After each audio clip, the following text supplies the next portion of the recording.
welcome back to the Literati. I am Selah Kumani, I am Sassafrass, Cypress, Indigo. Huh? Ironic, isn't it? and we're talking about the book Sassafrass, Cypress, Indigo by Ntozake, Shange. We just spent a lot of time talking about Indigo. Indigo, which I said if I had a little girl or a pug, Or a pug. I'm calling it Indigo because I think I love Indigo most. Indigo is also the name of my company. Indigo Enterprise. Indigo Enterprises. Right. It's kind of where the name And, comes from. and Indigo, in my research, Indigo is representative of the third eye. Very good. So it's appropriate that she's the spiritual one. Right. Yeah. I agree. So we're going to mosey on down the road in the book, and our next person we're going to talk about is Sassafrass. Sassafrass is a poet who lives with her musician boyfriend, Mitch. Smile, stop. And she's also a weaver. She weaves wall hanging. She weaves things. She weaves wall hanging. And you got to think about that whole weaving and the history. Right. Because, whereas Indigo represents the spirit realm, Sassafrass almost represents the past. She's like, Indigo communes with the past via the spirit, but right. Sassafrass communes with the past via artifacts and it's another word I'm looking for, but I can't find it right now. But through her weaving, through the way she cooks, yes. The fact that she's a poet, the fact that she's a nurturer, right? The fact that I think she's just looking for that traditional life in an untraditional way, because even in her relationship with Mitch, she never really demanded that they get married. No. She never she wasn't thinking about children. Honestly, she'd invested all that maternal nurturing mother stuff into her relationship with the guy that she was living with, and for better or worse. And in that need to, I guess, grow or cultivate what she sowed seed for, she allowed a lot of abuse, mental and physical abuse, because she couldn't let go. She didn't know how to let go. And I think sometimes when we do get caught up in the past, we end up connected to things that we really need to let go of. She was a weaver and she was a poet, and she had created this space with this person who did not truly respect himself, so couldn't really respect her. And he was a heroin addict. He did not truly respect himself. Yeah. I have a hard time believing a self-respecting person would willingly do drugs, but hey, I could be wrong. So I could be wrong. No, I wouldn't challenge it. I've never been there, so I don't know. Yeah, well, that's what I'm basing it on. I got you. Because I'm kind of, so I don't want to do drugs. But anyway, one of the things that Mitch tells her, and it's kind of indicative of how somebody can be a flawed character in your life, but still bring a good truth, I think. One of the things that he would kind of rail on her about was the fact that she would sit around weaving all day and crocheting all day. And not that that's a bad thing, but the way he viewed it is kind of wrapped up in her writing and the things that she's decorated this small, shoddy house with, basically. He asked her, "What are you writing, girl? Do you think that you're gonna be some kind of writer sitting up here making me hats? Basically, you have all these talents. What are you doing? And you're wasting them." He really basically kind of told her, "You're wasting them on me." Right. Because her focus was never to do those things for herself. She did it to pretty up the house, or to make him hats, or to do things for him. It was never for her. She didn't really grasp. I think she handed her autonomy and her independence completely over. And y'all know I'm not the independent woman type, but she had completely handed over her autonomy, her identity, exactly, to being in service to him. Yeah. And I think that's a trap that a lot of women fall into. Oh yeah. Pouring all their talents into a man that really he doesn't value her, allowed his friends to disrespect her in her own house. In her own house. Oh my goodness. OMG. Would you read that line? Yeah. He basically made some very base comments about her reproductive capabilities in front of two of his friends, to the point where they made like a little song and dance about it. Right. And that was just terribly, terribly disrespectful. And had her to sit down and watch their little review. But you know, in that, I think, again, I can identify with Sassafrass because I've been there. I have, maybe not to the point of somebody making a song about me with they homeboys in front of my face. I mean, I think I do believe that would be too far. But I have been nurturing to the point that it is detrimental to my own mental health. That you've lost yourself. That I've lost myself in trying to help some man realize how great he is, when the person I really need to be reminding them how great they are is myself. And I think I empathize with Sassafrass about that, because in my early 20s, I had, my friends, they know. I had a relationship that was, it wasn't as extreme as this example in the book, but there was some definite parallels.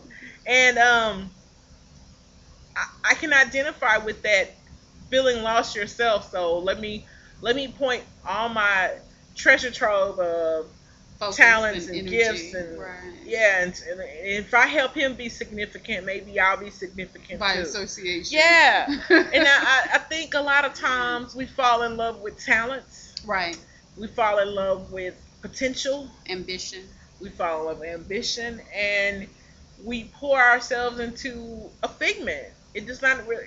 The thing she thought she had with Mitch did not really exist. Exactly. And he told her constantly, look, Sassafrass, I want you to be happy with yourself. You want to write and create new images for black folk, and you're always sitting around making things with your hand. There's nothing wrong with that, except you've known how to do that all your damn life. So basically, he says, here's your gift. You're doing it for the year. You're focusing on the wrong stuff. There's a whole community, a world of people that you could be doing this stuff for and with. That you are to impact. Exactly. And it's so funny that even he recognized she was better than what they were a part of, what was happening there. He recognized it, but she didn't. And that's part of the over nurturing. You lose yourself, and so even the talents that you know that you have, because like you said, she'd been doing these things her whole life. Mm-hmm. Even the talents that you know you have, you will tend to back burner them because, okay, you've had them your whole life and they haven't really meant anything to anybody. Mm-hmm. And now all of a sudden you have this person who can recognize those talents, and so maybe it means something to them, so I'm going to invest all of me in that area for them. It still bottom lines to, I think she picked up on allowing the abuse because of what her mom had been through with her dad. And it bottom lines to, we don't, what was I going to say? Hello. Bottom lines to the fact that we don't recognize who we really are. I agree, especially at that age. I mean, depending on when you come into that, because she was in her early 20s, and she had fallen in love with his talent. She would rhapsodize about how wonderful he looked when he was playing, and he was probably beautiful. Yeah, I think high as a kite, but beautiful. High as a kite, but when you see someone operating their gift, there is a glow about them. That's true.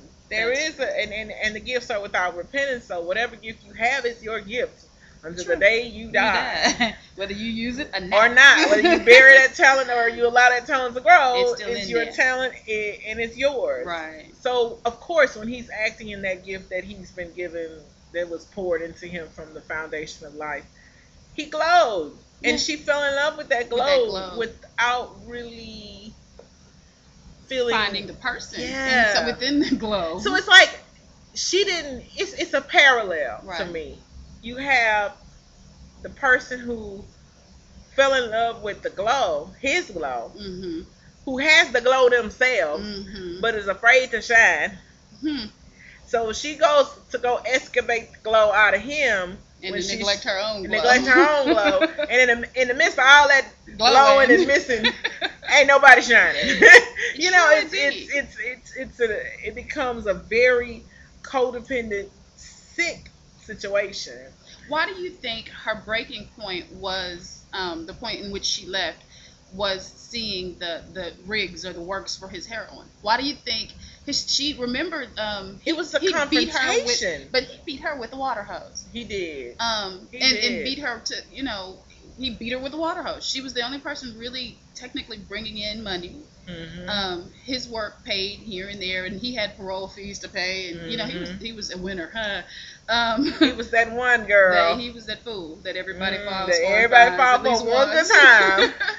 But rite of passage. So to me, it was like that moment where I'm like, okay, baby, he beat you with a water hose. I think that physical, looking at the drugs, you know what I mean? Yeah. A needle and leftover blood in the sink. And all. That's like, okay, that's just.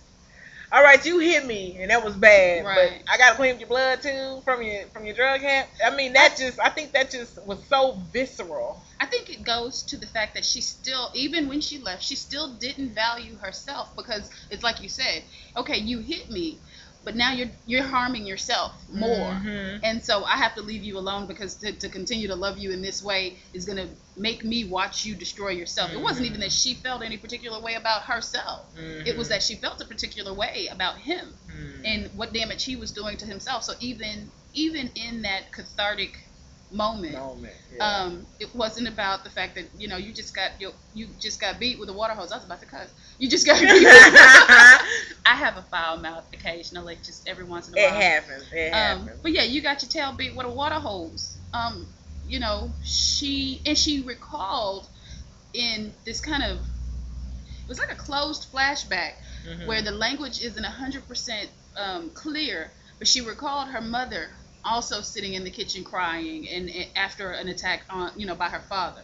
But her parents stayed married, and I think she felt beholden to that memory, unfortunately. And which is often with a cycle of abuse. Yeah, and it's a slow and steady boil. It's not something that happens overnight, because I'm pretty sure the first night she met him, he didn't have a needle hanging out of his arm. With a water hose. With a water hose beating her up, and making wonderful little ditties about her vagina. Right. That was great. The height of disrespect. So we're gonna pick up with Sassafrass in the next section. Yes. So I hope you stick out with us. Again, this is the LiteraTea, and we're talking about Sassafrass, Cypress, and Indigo by Ntozake, Shange. Thank you. Come back.